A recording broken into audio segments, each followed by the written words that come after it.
वरिष्ठ आणि निवड श्रेणीसाठी 2 ते 12 जून दरम्यान पार पडलेल्या शिक्षक प्रशिक्षणाला आता वादाचं गालबोट लागलंय। कोल्हापूर जिल्हा शैक्षणिक व्यासपीठ आणि इतर शिक्षक संघटनांनी या प्रशिक्षणाच्या अंमलबजावणीतील हुकुमशाही कारभारावर तीव्र आक्षेप घेतलाय। प्रशिक्षणासाठी जात असताना झालेल्या अपघातात 30 शिक्षक जखमी झाले असून या सर्व प्रकाराला महाराष्ट्र राज्य शैक्षणिक संशोधन आणि प्रशिक्षण परिषदेचे संचालक राहुल रेखावार जबाबदार असल्याचा आरोप कोल्हापूर जिल्हा शैक्षणिक व्यासपीठ आणि जिल्ह्यातील विविध शिक्षक संघटनांनी केलाय।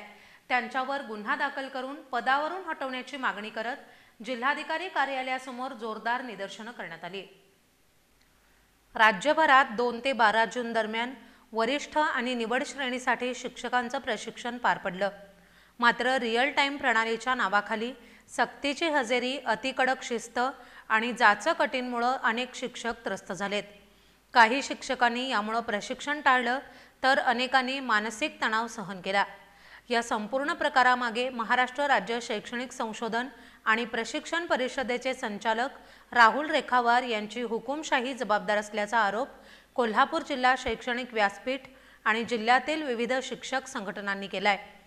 याच प्रशिक्षणासाठी वेळेत पोहोचण्याच्या प्रयत्नात चिपळूण रत्नागिरी मार्गावर मिनी बसला अपघात झाला, ज्यामध्ये 30 शिक्षक जखमी झाले।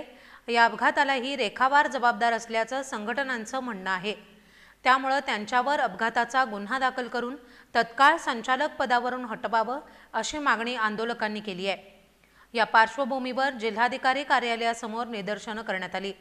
यावेळी जोरदार घोषणाबाजी करत शिक्षकांनी आपला संताप व्यक्त केलाय।